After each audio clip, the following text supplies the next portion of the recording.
Selamat pagi buat kita semua. Saya percaya kita dalam keadaan baik.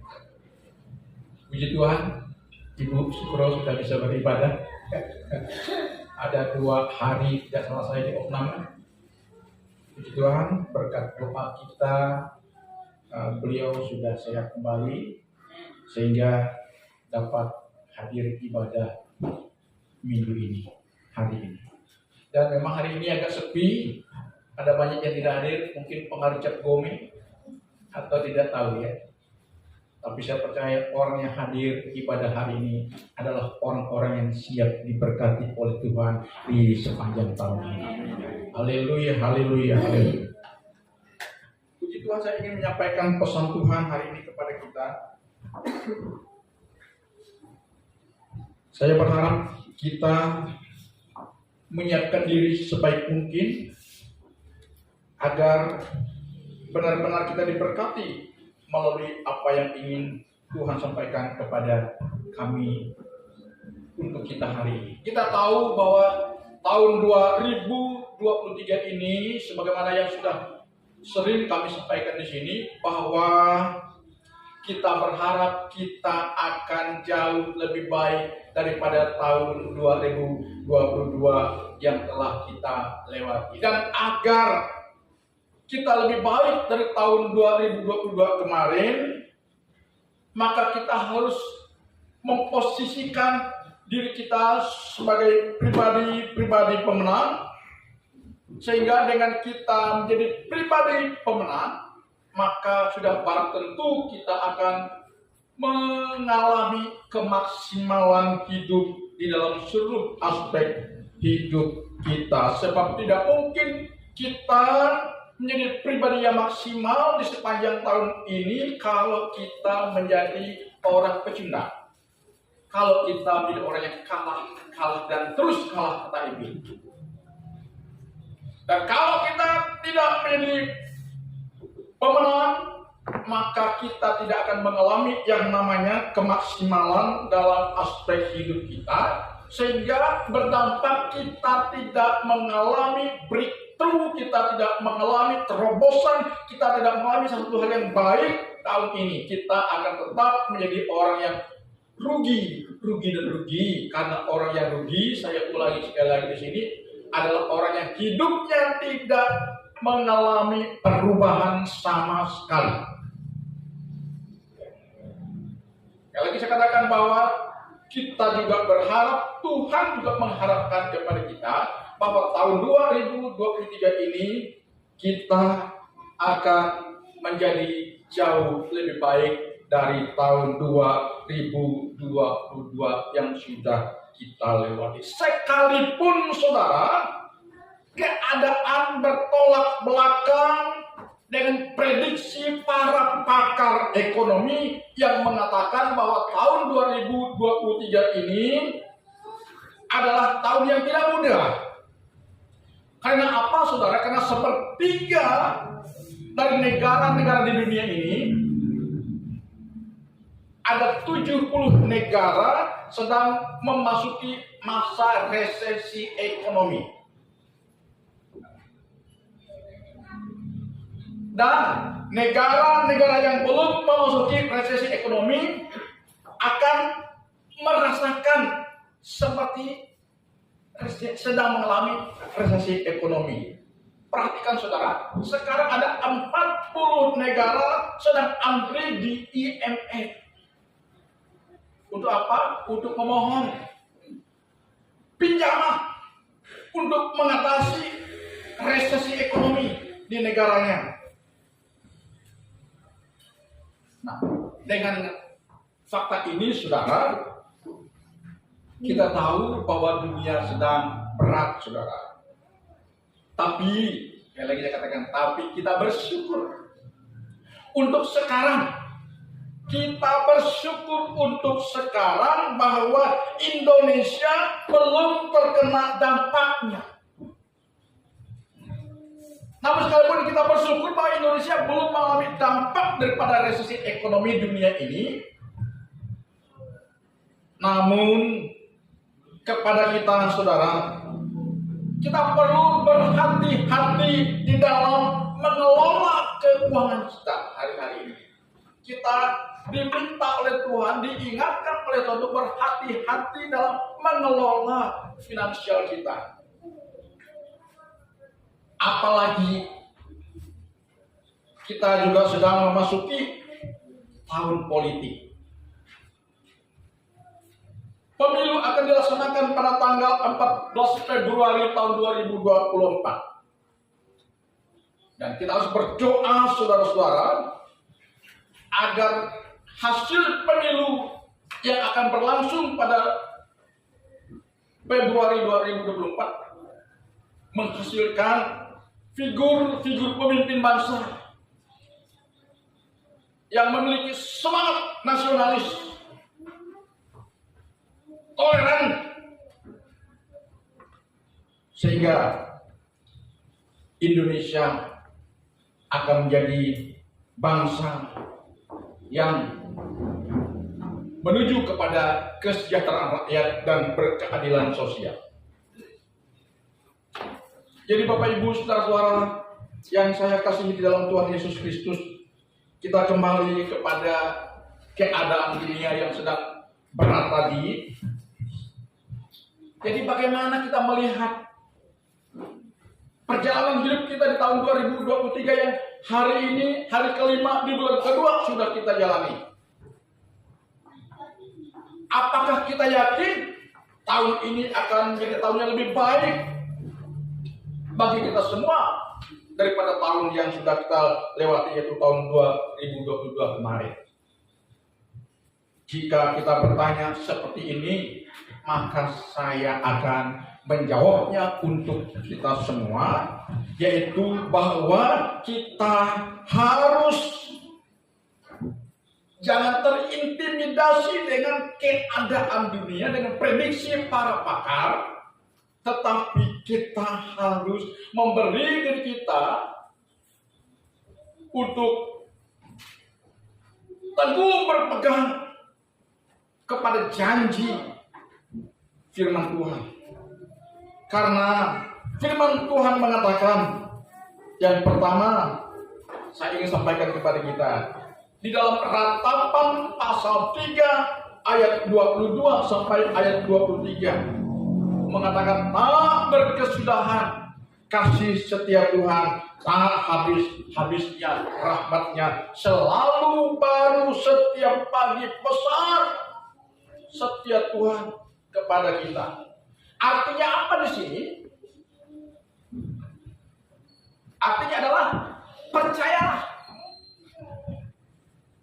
Kasih setia Tuhan selalu baru, tiap hari, tiap minggu, tiap bulan, bahkan setiap tahun dinyatakan kepada kita. Karena itu, kalau kita menyadari bahwa kasih setia Tuhan itu selalu baru setiap pagi, setiap minggu, setiap bulan, bahkan setiap tahun untuk kita anak-anaknya, maka kita harus perkatakan firman Tuhan ini. Gimana kita memperkatakannya? Kita katakan, Tuhan, aku percaya bahwa tahun 2023 ini aku akan lebih baik dari tahun 2022 kemarin. Karena aku percaya kasih setiamu, rahmatmu selalu baru bagiku, bagi keluargaku, bagi hidupku dari hari ini, dari hari kelima 2023 ini yang sedang dijalani, bahkan sampai sepanjang tahun 2023 ini. Jadi orang yang percaya dan mempercayakan Tuhan dalam hidupnya, saudara, akan mampu berkata, Tuhan adalah bagianku, seperti yang dikatakan oleh Yeremia di dalam kitab Ratapan pasal 3 ayat 24. Tuhan adalah bagianku, sebab itu aku berharap kepadanya. Jadi, saudara-saudara, yang terjadi manakala kita berharap kepada Tuhan, pertama janji Tuhan kepada kita di dalam Yesaya pasal 40 ayat 30 dan ayat 31 berbunyi demikian. Orang yang berharap kepada Tuhan akan mendapat kekuatan baru, ya, yang melebihi kekuatan seorang anak muda. Mereka seperti raja yang terbang dengan kekuatan sayapnya. Mereka berlari dan tidak lesu, berjalan dan tidak menjadi lelah. Jadi orang yang berharap kepada Tuhan akan mendapatkan kekuatan yang baru. Apa artinya kekuatan yang baru? Mendapatkan pemberdayaan ilahi dalam kehidupannya. Kalau kita sudah mengalami kuasa pemberdayaan ilahi, maka kita tidak akan pernah goyah dengan keadaan yang terjadi di sekitar kita, bahkan dalam hidup kita. Tuhan akan memampukan kita untuk kita menghadapi, bahkan melewatinya, bahkan kita akan tampil sebagai pemenang. Haleluya. Karena itu, mari hari ini jangan pernah kita undur dan berhenti untuk berharap kepada Tuhan, untuk mempercayakan Tuhan dalam seluruh aspek hidup kita. Karena jelas janji Tuhan kepada kita bahwa orang yang berharap kepada Tuhan akan mendapatkan kuasa pemberdayaan ilahi dari Tuhan itu sendiri. Haleluya, haleluya, haleluya. Ini yang pertama. Kemudian berkat yang kedua, manakala kita berharap kepada Tuhan, menjadikan Tuhan sebagai andalan hidup kita. Kita lihat di dalam Mazmur pasal 37 ayat 23 sampai dengan ayat 24. Yang berbunyi demikian, Tuhan menetapkan langkah-langkah orang yang hidupnya berkenan kepadanya. Apabila ia jatuh, tidak sampai tergeletak, sebab tangan Tuhan menopang hidupnya. Jadi orang yang hidupnya berkenan kepada Tuhan karena dia sudah menjadikan Tuhan andalannya, dia mempercayakan Tuhan dalam seluruh aspek hidupnya, sekalipun dia mengalami ujian kehidupan, pada mengalami kegagalan, ya, tetapi kita tidak dibelenggu oleh kegagalan ini. Kita akan mampu bangkit kembali. Ya, itu janji Tuhan kepada kita.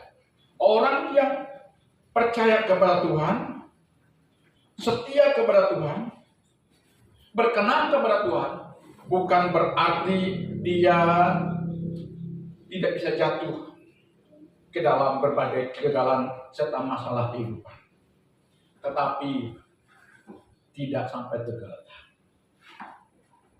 Karena itu jangan kita berpikir kalau aku sudah setia kepada Tuhan, kalau hidupku sudah berkenan kepada Tuhan, aku pasti bebas dari segala masalah yang aku tidak kehendaki. Ini salah, saudara-saudara. Sebab berkali-kali saya sampaikan di sini, hidup yang sedang kita jalani ini bukan berarti kita tidak mau mengalami atau menghadapi masalah. Masalah yang kita hadapi bukti bahwa kita masih hidup. Katakan amin. Ya. Jadi kalau kita ingin bebas dari masalah, maka kita harus mikir dari kehidupan.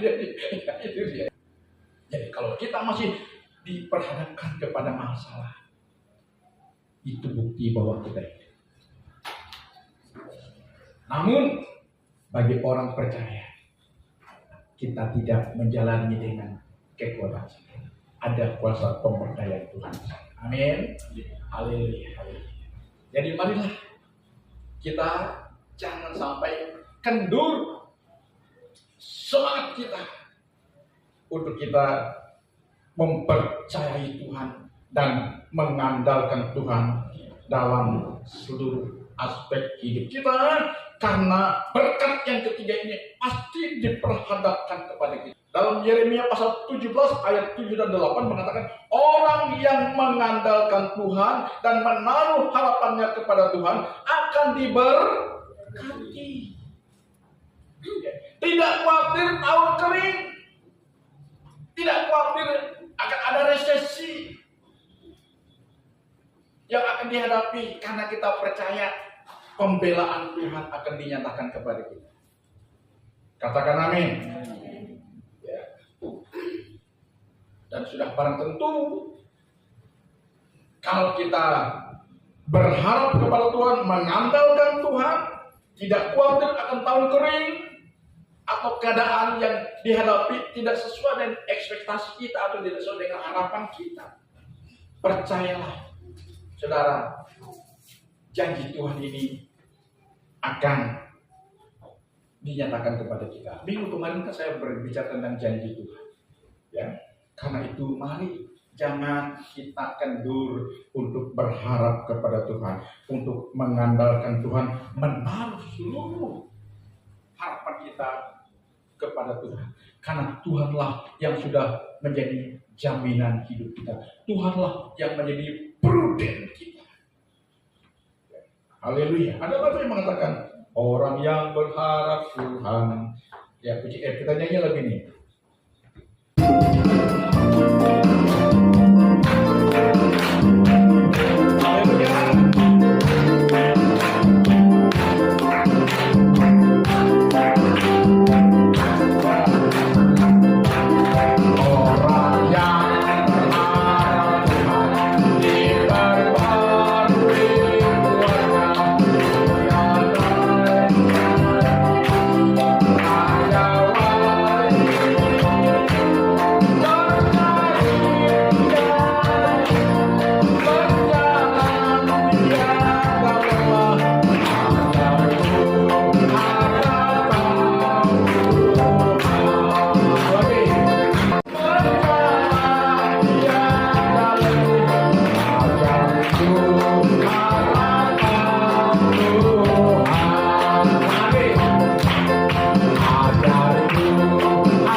Berharap kepada Tuhan, mempercayakan Tuhan, dan mengandalkan Tuhan adalah keberaniannya dalam mempersembahkan seluruh aspek hidupnya.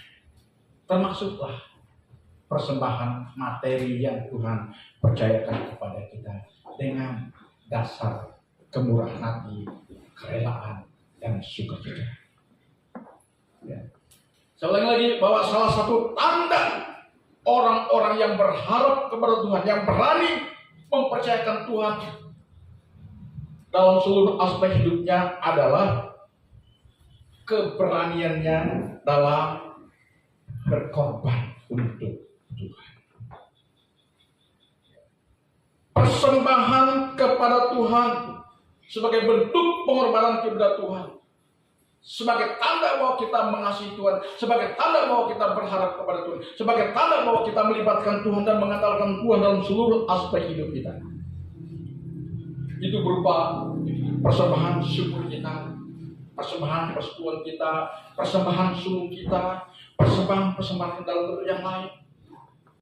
Mana mungkin kita berkata, aku mengandalkan Tuhan, aku mempercayakan Tuhan, tapi kita belum berani menunjukkan sikap pengorbanan kita kepada Tuhan. Di sini letak kelemahan kita. Saya berharap iman kekristenan kita tidak sebatas retorika, tapi kita harus buktikan dengan tindakan nyata. Karena harapan tidak akan menjadi nyata tanpa ada aksi nyata. Harapan tidak akan menjadi nyata tanpa ada tindakan nyata.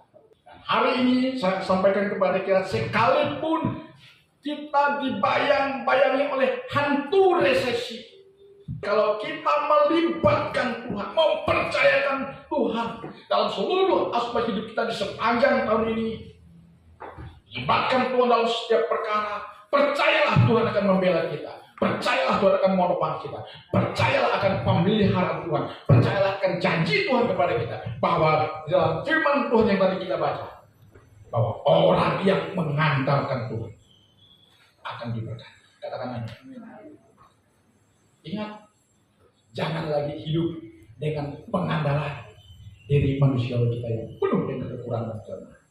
Tapi marilah kita mau mengandalkan.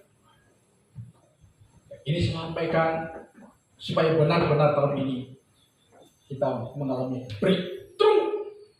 Tidak Tidak hanya di masalah rohani, tapi mungkin juga di masalah-masalah yang lain. Tapi kita harus berani mempercayakan Tuhan. Hidup kita akan berbeda. Keimanan kita, ibadah kita harus betul-betul kita tingkatkan, baik kualitas dan intensitasnya, saudara. Harus kita tingkatkan. Sebab dengan demikianlah kita akan melihat bagaimana janji Tuhan dikenapi dalam hidup kita. Haleluya, haleluya. Dalam saya menjalani hidup ini, saya benar-benar plong, saudara-saudara. Kenapa saya plong? Seolah-olah tidak punya beban, karena saya sudah mempercayakan Tuhan dalam hidup saya. Terserah Tuhan hidup saya dan keluarga saya kelak mau jadi apa, tapi kami sudah berani mempercayakan Tuhan, karena kami percaya janji Tuhan pasti akan digenapi. Apakah saudara juga demikian hari ini? Ingat, orang yang berharap Tuhan akan mendapatkan kuasa pemberdayaan dari Tuhan. Orang yang mengandalkan Tuhan diberkati oleh Tuhan. Karena itu yakin, katakan kepada diri kita sendiri, sebagai kita memproklamirkan iman kita kepada Tuhan. Tuhan, aku percaya bahwa aku diberkati sepanjang tahun ini. Katakan amin. Aku tidak mau dibayang-bayangi oleh hantu kekhawatiran terhadap ancaman resesi, karena aku percaya Tuhan akan bersama dengan aku. Katakan amin. Haleluya. Tuhan memberkati kita.